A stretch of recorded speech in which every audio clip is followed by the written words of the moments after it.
So many authors out there forget that you have to keep it simple. And today we are going to hear from one of the American literary goats himself, a Mr. Kurt Vonnegut, on why we need to calm down because many of us have been traumatized as writers in our upbringing. Because I'm sure many of you have written a short story before and tried to give it to your family and your friends, and they don't care. We've all been there before. Or you've been at a university workshop or a workshop in your city and given your piece of writing to people, and no one cares, no one gets it. And so eventually that starts to build up a bit of resentment. And when you call yourself a writer and people are like, oh, do you have a book out? Or, oh, are you making any money? And you're like, no, I'm not making any money. This resentment starts to fuel inside of you. And what that does is two things. First, a lot of people, I feel like, want to psychologically show people that they are smart. Many writers are somewhat divergent and weren't very good in school, didn't care, knew it was all BS. And so they were viewed at that time, though, because they weren't doing good at school, as dumb, or the perceptions of others wasn't the accurate perception of what these people felt about themselves, maybe objectively about their merit as a thinker. I know that was the case for me. That I was reading books and doing these things, but I didn't care about high school and I was getting bad grades, and all the other little snooty kids around me in AP literature are like, oh, what's your GPA? Really? Oh. And then they think that you're just some dumbass. And so I know when I was like 19 and 20, I was like, oh, I'm going to show everyone with my hardcore fiction that's super complicated that I know what I'm doing. And if you don't think you're consciously doing that, many people unconsciously do that. But then there's the other side. There is another group of people who very ignorantly believe that writing something complicated and very literary and very good means that they'll get published. That by writing the best novel of all time, that means that you'll sell copies. And the golden age of literature is done. And after the Penguin versus the Department of Justice lawsuit came out, and we saw the numbers of books that were being sold, everyone realized that no one actually sells any books anymore. That 97% of books published by the big five publishers sell less than 5,000 copies. And so there is no point, and you get no validation for getting a book published anymore. That doesn't mean you're a good writer or have any credibility in the writing world. But we're talking about keeping it simple. And here on Right Conscious, I talk about Kurt Vonnegut all the time. And if you want more videos on Vonnegut because you are a fan, you can check out the playlist down below. I'm actually teaching some Kurt Vonnegut this year to my students, and so I'm expecting to have new ideas all the time. But let's hear from Kurt now. I have a lot to say about keeping it simple, but let's see what Kurt has to say.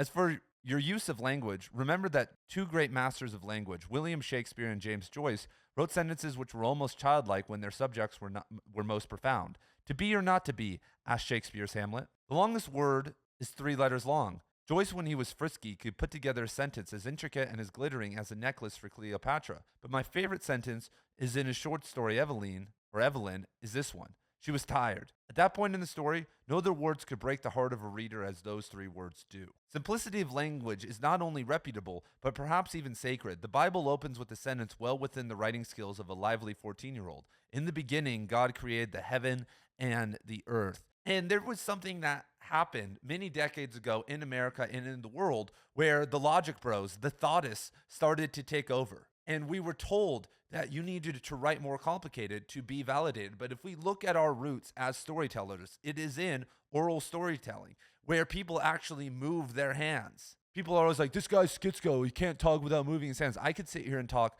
without moving my hands all day. But when you only have words and you're not trying to be a 19th century British asshole who thinks that moving the hands means you're a weak woman, then moving your hands is actually a part of storytelling and performance. But with Proust and some of the other modernists, and obviously if we look back to the Victorian era and some of their navel-gazing, indulgent works of fiction and poetry, it became almost a trend. And when you start to ask the question, what is the point of art? It's not art for art's sake, like many people have been programmed and told that it is. So many people just write and do art because they're just seeking any form of validation, which is fine. But the actual point of art is transformation. When you look at what art is, when you look at what creation is, it is transformation. If you believe in God or in the universe or anything, we started with the blank canvas and it was created. It was transformed into something with meaning, with purpose, with contrast. When you look at classical societies and animism before in societies pre-language or pre-alphabet, they existed in anticipation. Anticipation was their revelation. Anticipation of going around the corner and seeing a rock that inspired something in them was the bedrock of their culture and their art and everything else. And through the alphabet, we've lost all of that. And through logic and through just making everything into abstract reductions and being a thoughtist, we've lost the ability to actually perceive reality and see reality as it is. If you look around your room right now, that is not reality. It is an intense form of logical and other forms of programming that have been embedded in you. And also, and those things also make you hyper confident that when you look around, you think this is reality. This is logical. But what did Rilke do? Rilke, one of the greatest poets of all time, at the start of his career, studied with Rodin, one of the greatest sculptors of all time. And Rodin made him go and learn to see, learn to look. He would sit and at the zoo look at sculptures for hours at a time, days at a time, and he learned to see. And he said when he did that, when you do that as an artist in his, the archaic torso of Apollo poem, he says when you finally do that for the first time, you realize that you must change your life. That when you see angels and God in reality as they actually are, it's terrifying that you can't believe it. This is the core of all shamanic culture. This is what we've lost with a mono religion. What do you think the purpose of vision quests are? What do you think the purpose of dharana is in yogic meditation? Why do the Buddhists do these visualizations? Even Christian monks, why do Christian monks focus on Jesus and meditate on him solely and look at the divine image? It's because they are actually trying to break free from all the other extras and focus on one simple thing. And as a writer, that's where you have to start. You don't start with trying to make things, show everyone that you're smart. What I always say, if you can't write authentically and beautifully about a bush in your backyard or outside your window, then why the hell would I want to read your novel? If you can't see reality in a clear way with an accurate perception, then why are you trying to show us this screwed up version of your reality? Why are you trying to confuse people? And when you look at the best authors, when you look at who you love most, they had a revelation. What is Slaughterhouse-Five other than a re-revelation of what happened in Dresden and in World War II, and how, as a society, we view, time and how we view war and love and all these different things? It's a revelation that's pretty simple coming from Vonnegut. And so when you go back to your use of language, it doesn't need to be complicated. Yes, I would love to write like a Cormac McCarthy and use archaic words from the 1400s. But for some people, that's just not possible. I've gone more and more away from like a super hardcore style because it doesn't matter. And like I said, people feel like on Substack, like right now on Substack, I sat down and I wrote something simple but with the message. People would say, see, he's not a good writer. I could sit and use purple language. I could sit and jive it all up. But the message is always more important than the words used to do it. The glass of water is not the words glass of water. It's a glass of water. And my favorite example of this is the Chinese poets. When you look at Tu Fu and Li Po and Cold Mountain, Han Shan, all of those guys, and you read their poetry, it's more beautiful and more profound and more transformative. And it was written from 500, mostly 500 to like 1000 AD than most poets today. It's more transformative than Shakespeare or T.S. Eliot. It was so transformative that we wouldn't be here right now. We wouldn't have modernism in any of this if Eliot and Pound and Williams and all the other poets didn't translate all those guys and realize that what we were missing out on in the West, what the Victorian era and everyone was missing.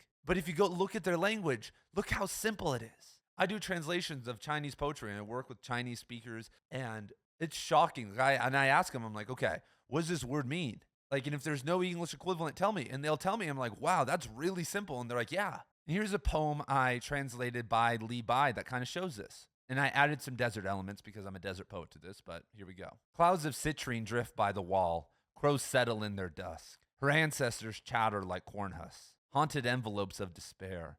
Of the loom, the Hohokam river maidens weave beaded patterns of moonlight and threads of jade to veil her whispered prayers. The bus stills. Memories atrophy in distant plains. Alone in this chamber, her tears fall like quiet rain. And so when I look at The Breakfast of Champions and Slaughterhouse-Five and many of Vonnegut's short stories and even how he speaks, he's speaking and writing in a way that's timeless. And what's interesting is that this is a plug, but it's not a plug. So I run a book club, everybody. We are reading Slaughterhouse-Five by Kurt Vonnegut if you want to read it. But what I did last summer was I read all these postmodern classics at once with the group. We read 2666 and Gravity's Rainbow Infinite Jest, Europe Central, just like everything. I wanted to make it super hard and like really push myself with these like hard novels. And I've kind of kept that trend up. But recently, over the last couple months, I had a baby and I live without any family. I work a full time job. And so I'm cooking and cleaning and taking care of everything and running this. And I'm super busy.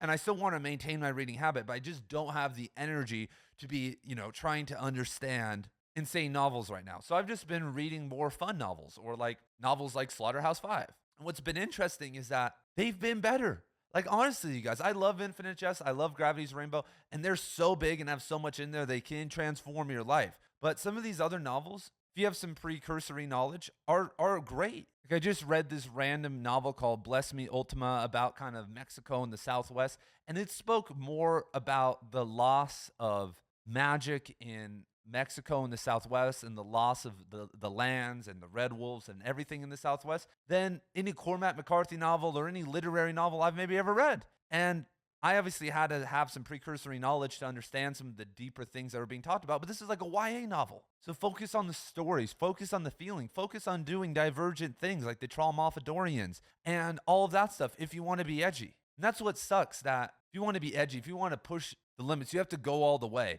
And when you're thinking about guys like me or thinking about guys online, like me and my friends and my crew over on Substack, which is where the literary renaissance is going on, everyone. If you want to go read that poem and some of my other poems that I release all the time, you can go check that out. Link is down in the description below. But we all live for this, man. This is all we do. But we're not the average reader. We're writers and we like to be shocked.